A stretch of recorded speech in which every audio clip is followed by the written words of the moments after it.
Howdy folks, I'm Keith Bowen. This is Hard Rock University.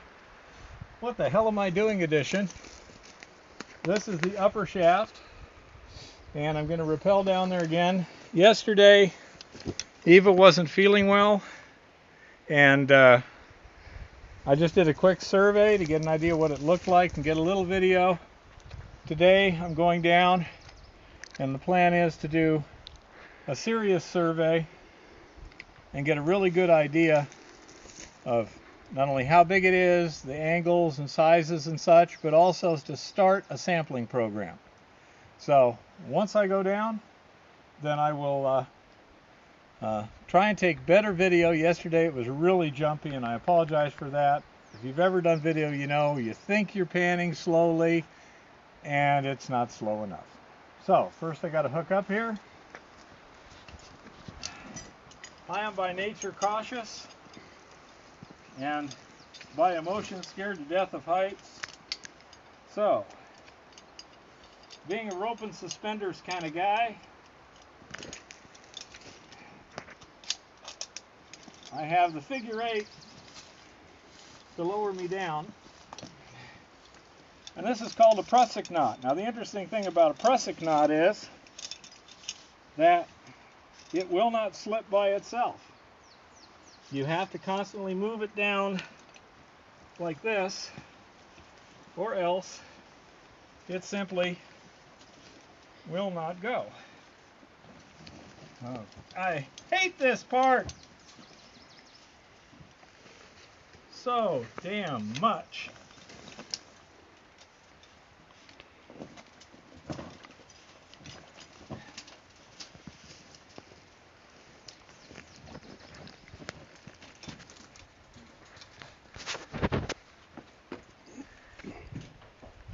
Anything really loose that looks like it could hurt, best to knock it down ahead of you instead of behind you.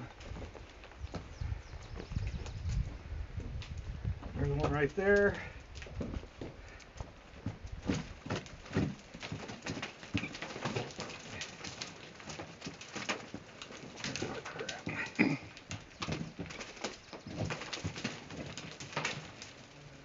Okay. Now I'm getting into the bedrock. And you're supposed to lean back, which I find incredibly terrifying, which is absolutely necessary to working your way safely down the face.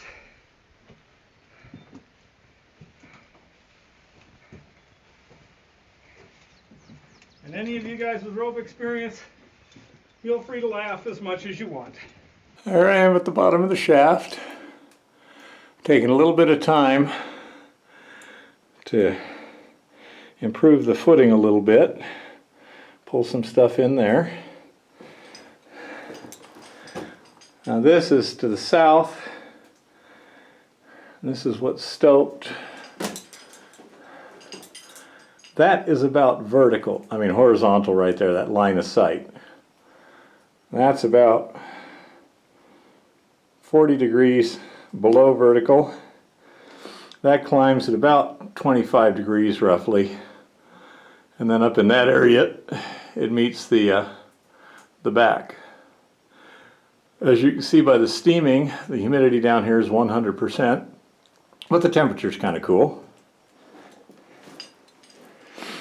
Now I have taken the precaution of setting my Jumars on the rope already because this appears to be the top of a shaft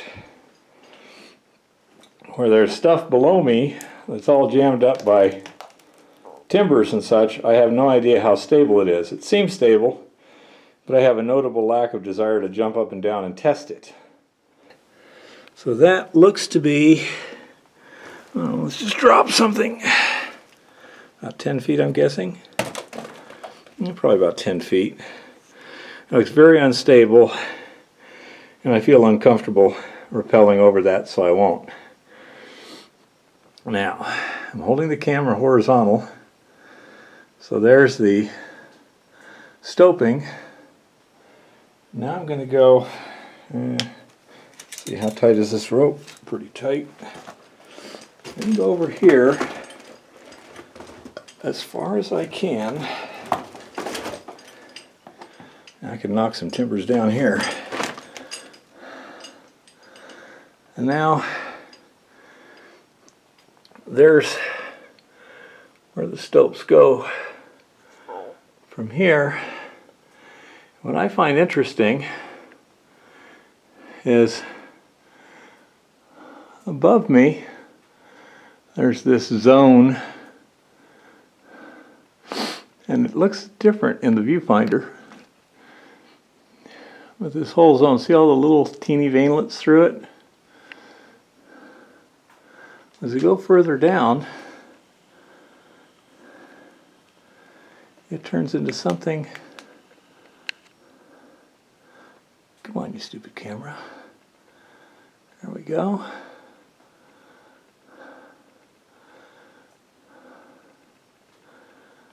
Much more concentrated. Not sure exactly what the good stuff was here. That may just be calcium buildup from the rain evaporation. It just keeps going down and down.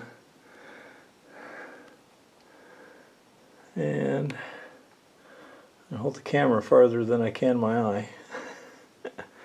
So there it is. That's about all I can do for now. I'll get a couple samples uphill and call it a day. And there's the seam right there that they were following. And here, that looks like serpentine. Now, see that rusty vein right there? That, I'm just guessing, is a crack that used to be filled with pyrites. And that's what I think was actually carrying the gold, not most of the rock itself. Now up here,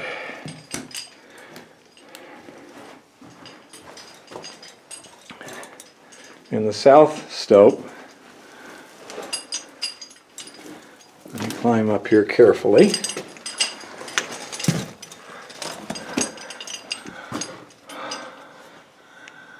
See how this widens out? That would be a lens. Either that or it just the wall rock caved, but notice it goes wider on both sides. And that's where you would expect to see large concentration of ore. You'll also notice the rather sketchy conditions down here. I don't think OSHA would approve. Luckily, the inspector's not here right now. Okay, I'm at 10 foot south, taking a sample here, this area here. So I took a sample from the side. That's some hard stuff, hard to work with.